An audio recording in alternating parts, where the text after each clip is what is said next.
Assalamualaikum warahmatullahi wabarakatuh. Perkenalkan, nama saya Budi Hastomo Aji dari program studi S1 Manajemen STIE Muhammadiyah Cilacap.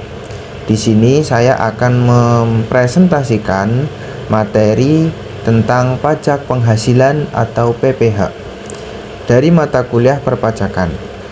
Untuk pengertian, pajak penghasilan adalah pajak yang dikenakan atas penghasilan seperti gaji, keuntungan usaha, honorarium, hadiah, dividen, dan sebagainya yang diterima oleh pribadi atau badan dalam 1 tahun pajak. Dasar hukum Undang-Undang Nomor 36 Tahun 2008 tentang pajak penghasilan. Subjek pajak penghasilan. Subjek pajak penghasilan adalah pihak-pihak yang secara hukum dikenai kewajiban untuk membayar pajak penghasilan. Mereka berupa orang atau badan hukum. Subjek pajak terdiri dari orang pribadi, warisan yang belum terbagi, badan dan bentuk usaha tetap. Yang pertama, orang pribadi. Warga Indonesia WNI atau berada di Indonesia lebih dari 183 hari dalam 12 bulan. Kemudian warga asing yang tinggal di Indonesia dengan niat menetap. Kemudian subjek pajak penghasilan yang kedua yaitu warisan yang belum terbagi, yakni harta warisan yang belum dibagi kepada ahli waris tetap dikenai pajak. Yang ketiga, badan, termasuk PT atau perseroan terbatas, CV, firma, koperasi, yayasan, organisasi, dan bentuk usaha lainnya.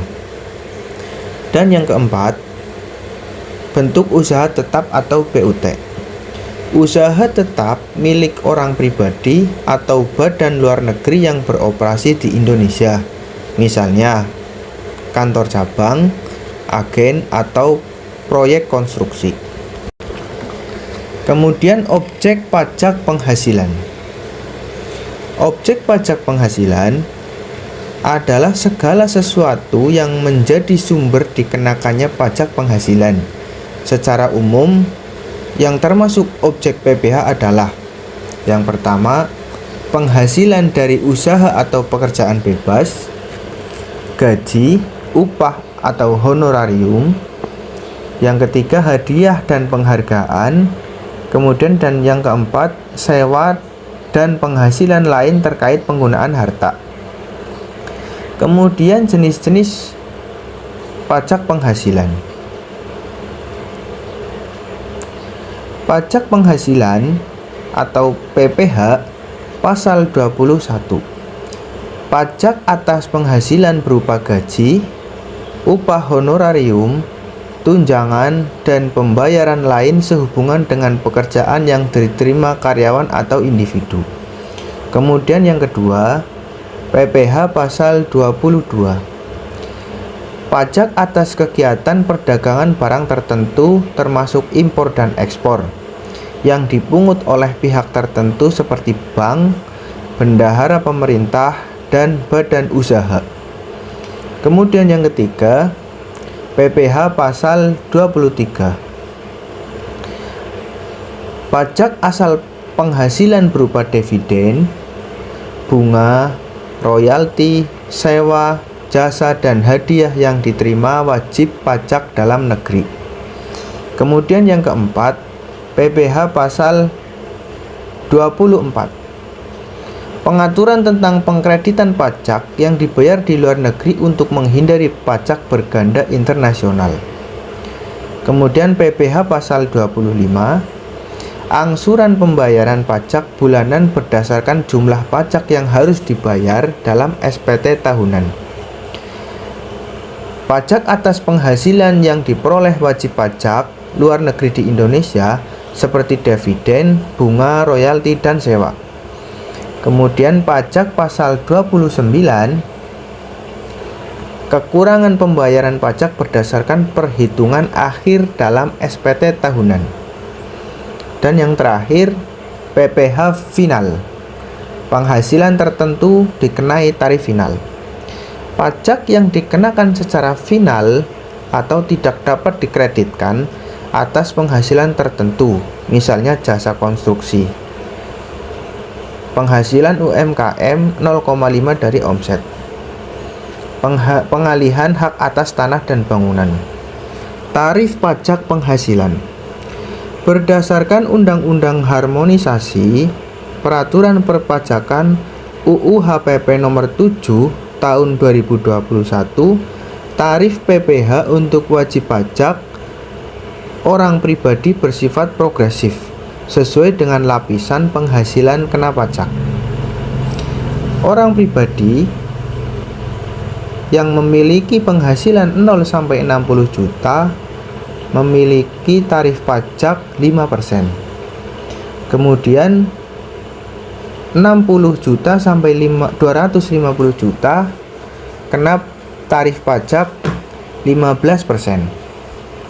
Kemudian 250 sampai 500 juta dikenakan tarif pajak 25%. Dan 500 juta sampai 5 miliar dikenakan tarif pajak 300%.